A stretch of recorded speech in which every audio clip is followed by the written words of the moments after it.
युवाओं ने आज भारत बंद का आह्वान किया और सभी विपक्षी दलों द्वारा इसका समर्थन भी किया गया। देश के कई शहरों में विरोध प्रदर्शन और आगजनी की तस्वीर सामने आ चुकी है। ऐसे में कानपुर पुलिस ने अपनी तैयारी कर रखी है। 3 जून को ही हिंसा के बाद से ही पुलिस हाई अलर्ट पर है। छात्रों का डेटा बैंक तैयार कर लिया गया है। कानपुर में जितने भी कोचिंग संस्थान हैं उनमें पढ़ने वाले बच्चों और कर्मचारियों के मोबाइल नंबर, एक अन्य जानकारी तक जुटा ली गई है। साथ ही सेंट्रल स्टेशन पर आरपीएफ और जीआरपी संयुक्त गश्त कर रहे हैं। कानपुर पुलिस ने ये अपील भी कर रही है कि युवा धरना प्रदर्शन न करें और अगर हिंसा करने की कोई कोशिश करता है तो उसकी सूचना फौरन पुलिस को दें।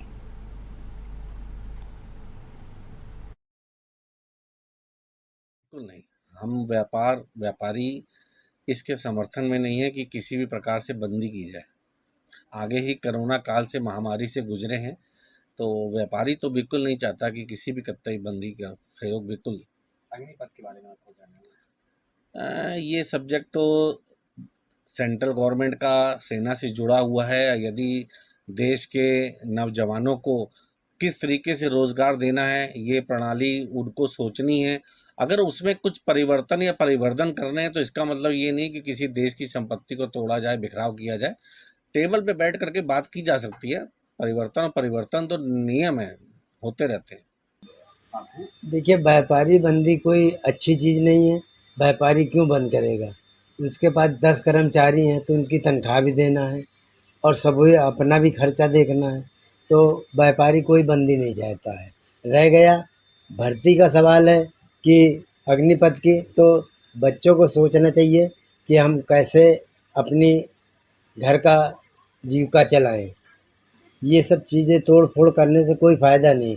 सरकार की हानि होती है इसमें। तो आप समर्थन में है ये बंदी के नहीं? नहीं, हमें तो समर्थन है ही नहीं बंदी। खर्चा देखना है, चेके कटी उसको पास करवाना है, उसकी भरपाई करेंगी जब बंदी के समर्थन में। हम लोग दुकानदार कभी बंदी के समर्थन में नहीं रहता है। अग्निपथ का जो एक आया है नौकरियों का, खास करके सेना में पिछले कुछ वर्षों से नौकरियां नहीं आ रही थी कोरोना काल की वजह से, कुछ समय से। तो एक अच्छी स्कीम भारत सरकार लाई। इसमें यह है कि 4 साल तक आपको नौकरी करनी है और 4 साल में उसके बाद 25% लोग नौकरी में रहेंगे, 75% लोग जो हटेंगे उनको भी कई सरकारी विभागों में रिजर्वेशन मिल रहा है। तो हमें लगता है कि 4 साल के बाद अगर वो अग्निपथ का एक प्रमाण पत्र लेकर के ये लोग जाएंगे तो उनको और लाभ मिलेगा।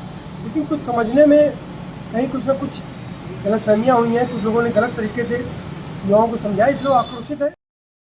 जहां पूरे उत्तर प्रदेश में अग्निपथ को लेकर जो भारत सरकार की तरफ से एक अग्निपथ स्कीम चलाई गई, उसको लेकर जहां पूरे शहर में और पूरे प्रदेश में विरोध प्रदर्शन का माहौल है, वहीं पुलिस भी एक्टिव मूड पे है। वहीं हमारे साथ कुछ छात्र भी हैं। इस समय हम कानपुर के डीएवी कॉलेज में हैं। यहाँ पर कुछ छात्र हैं, उनसे बात करते हैं और उनसे पूछते हैं कि जो सरकार के द्वारा ये स्कीम लागू की गई है उसके क्या फायदे हैं और क्या नुकसान है। क्या नाम है आपका? सर, मेरा ऋषि श्रीवास्तव नाम है। ऋषि जी, ये बताइए, जो सरकार की तरफ से अग्निपथ एक स्कीम लागू की गई है सेना में भर्ती को लेकर, उसके क्या फायदे हैं और क्या नुकसान हैं आपको दिखते हैं? सर, ये देखिए, तो फायदा बहुत हम लोग का ये है कि मतलब हम लोग को कम एज में आर्मी की नौकरी करने को मिल रही है और हम लोग के 4 साल की नौकरी है और एक्सपीरियंस मिल जाएगा हम लोग को एक तरह का। और फिर उसके बाद एक्सपीरियंस के बाद हम लोग को जो डिग्री मिलेगी उसके काफ़ी फ़ायदे हैं हम लोग को आगे चल के, ताकि मतलब वो हम डिग्री लगाते भी हैं आगे जाके तो हम लोग को फ़ायदा बहुत मिलेगा। और प्लस जो हम लोग जब 4 साल के बाद रिटायर होंगे तो उसके बाद जो हम लोग को रिटायरमेंट है वो बहुत अच्छा बेनिफिट है। उसकी वजह से हम लोग आगे, जैसे हम लोग को 11, जैसे सरकार ने कहा है 11.5 लाख रुपीज़ मिलेंगे, तो उस हिसाब से हम लोग चाहे तो आगे अपना कुछ बिजनेस भी कर सकते हैं या कुछ भी कर सकते हैं, तो वो हमारे लिए बहुत बेनिफिट हुई। इसमें आगे नौकरी के रास्ते भी खुलेंगे, जैसे अगर आप पुलिस में भी जाना चाहते हैं? हाँ, तो उसके रास्ते भी है और हम लोग जा भी सकते हैं। क्या नाम है आपका? विकास साहब। विकास जी, ये बताइए, जो बेनिफिट है, जो भी स्कीम लागू की गई है सरकार की तरफ से, उसमें क्या बेनिफिट समझ में आ रहा है आपको? सर, बेनिफिट बहुत ऐसे मतलब बाहर के सिस्टम में है भी कि पहले हो चुका है, ऐसे वो हम लोग की कंट्री में अब होने जा रहा है। सर, बेनिफिट है सर। नाम तो शुभ जो है अमीर हमजा नाम है। जो मोदी सरकार कर रही है वो बिल्कुल सही कर रही है और बहुत अच्छे डिसीज़न ले रही है। और हम लोग की जो नौकरियों की बात है, तो नौकरी अगर नहीं मिलेंगी तो हम लोग कोई दिक्कत नहीं है। हम लोग मोदी जी को ही सपोर्ट करेंगे और आने वाले वक्त में भी मोदी जी को ही वोट करेंगे। लेकिन जो अग्निपथ को लेकर कुछ दल हैं जो राजनीति भी कर रहे हैं और कुछ छात्र भी ऐसे हैं जो राजनीति कर रहे हैं और राजनीति करके विरोध प्रदर्शन और शहर में कई जगह माहौल खराब कराने की कोशिश कर रहे हैं, तो इसके लिए क्या कहना है? उसके लिए यही कहेंगे कि हर मज़हब में, हर कौम में कुछ ऐसे लोग होते हैं जो माहौल ख़राब करते हैं। माहौल हम आप लोग तो ख़राब कर नहीं रहे, वो इसमें माहौल में और सरकार से कोई रिलेटेड नहीं है। बाकी हम भी हिंदू हैं, भाई भी मेरा मुस्लिम है, बहुत घनी मित्रता हम लोगों में। ये सब एक गलत बात होती है, हिंदू मुस्लिम लड़ाई ना करना चाहिए। मोदी जी की दया से जो कर रहे हैं बहुत अच्छा कर रहे हैं, उनके साथ चलते रहे मोदी जी की दया। जो अग्निपथ स्कीम चल रही है इसको क्या सर, उसके लिए स्कीम के लिए तो बहुत अच्छे फायदे हम लोग को। एक तो पहली बात, नौकरी मिलेगी हम लोग को 4 साल की, और फिर आर्मी की ट्रेनिंग मिलेगी, और फिर जब हम लोग रिटायर हो जाएंगे तो उसके लिए बहुत ज़्यादा बेनिफिट मिलेगा हम लोग को। आप देखिए डीएवी कॉलेज के छात्र थे, आपने इस बात को लेकर बोला भी है कि जो स्कीम, जो अग्निपथ जो लागू करी गई है सरकार की तरफ से स्कीम, इसके कई फायदे भी हैं। तो कहीं ना कहीं जो छात्र हैं वो अग्निपथ की जो योजना चलाई गई है भारत सरकार की तरफ से, उसको लेकर भी खुश दिखाई दे रहे हैं। वीडियो जर्नलिस्ट विक्रम सिंह के साथ नितिन दीक्षित, जेएमडी न्यूज़, कानपुर। अग्निपथ के विरोध को लेकर कानपुर में भी पुलिस क्या क्या तैयारियां कर रही है, वही अभी बात करेंगे ज्वाइंट कमिश्नर आनंद प्रकाश तिवारी से, और पूछेंगे कि जो कानपुर में अग्निपथ के जो विरोध को लेकर जो प्रदर्शनकारी हैं, जो सोशल मीडिया से प्रदर्शन की बातें कर रहे हैं, तो उस पर किस तरह से रोक लगाई जाए। सर, अग्निपथ को लेकर क्या तैयारियाँ हैं कानपुर में? हमने अपने सूचना तंत्र को सुदृढ़ बना रखा है और सामाजिक माध्यमों पे नज़र रखी जा रही है।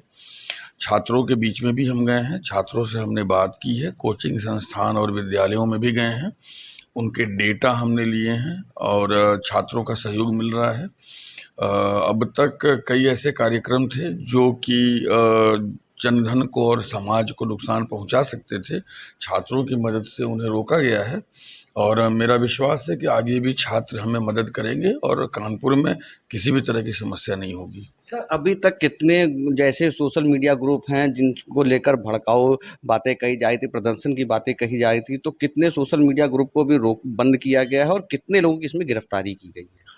अब तक 10 लोगों को हमने हिरासत में लिया है और सामाजिक माध्यम पे 5 ऐसे ग्रुप थे जिनमें एक्टिविटीज को किए जाने की बात की जा रही थी, उसको रोका गया है और अब तक ऐसे कई कार्यक्रम हैं जो कि रास्ते को बंद करने के, ट्रेन को बंद करने के, हाईवे बंद करने के छात्रों के द्वारा बात की जा रही थी, उसको रोका गया, उन्हें समझाया गया है और हम अपील करते हैं आपके माध्यम से छात्रों से कि ऐसा कोई कार्य ना करें जिससे आपका भविष्य खराब हो और समाज को भी नुकसान, क्षति पहुंचे। आप समाज के भविष्य हैं, आप नियमों में रहें, नियमों के अनुसार कार्य करें और अगर कहीं कोई भी चीज़ आपको ऐसी दिखाई देती है तो हमें ज़रूर सूचित करें। सर, आज जो है चकेरी में भी पुलिस ने फ्लैग मार्च किया आरएफ के साथ, तो क्या सूचना थी, क्या इनपुट था? आज सुबह के समय चकेरी, रामादेवी, जाजमऊ और पनकी पड़ाव पर हाईवे के ब्लॉक करने की, रास्ते को बंद करने की सूचना थी। हमने उस पर काम करते हुए इस चीज़ को न केवल टाला बल्कि छात्रों के बीच भी पहुँचे और इस चीज़ को भविष्य में न होने देने के लिए भी हमने प्रयास किया।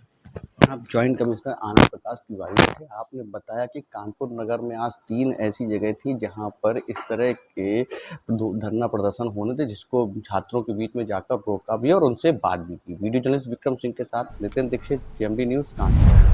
अगर आपको हमारा वीडियो पसंद आया हो तो हमें लाइक करें, सब्सक्राइब करें और ज्यादा से ज्यादा शेयर करें और हाँ, बेल आइकॉन दबाना ना भूलें ताकि हर खबर का अपडेट आप तक पहुंचे तुरंत। आप हमें इंस्टा, ट्विटर और फेसबुक पर भी फॉलो कर सकते हैं। हमारी आईडी है @JMD News Flash।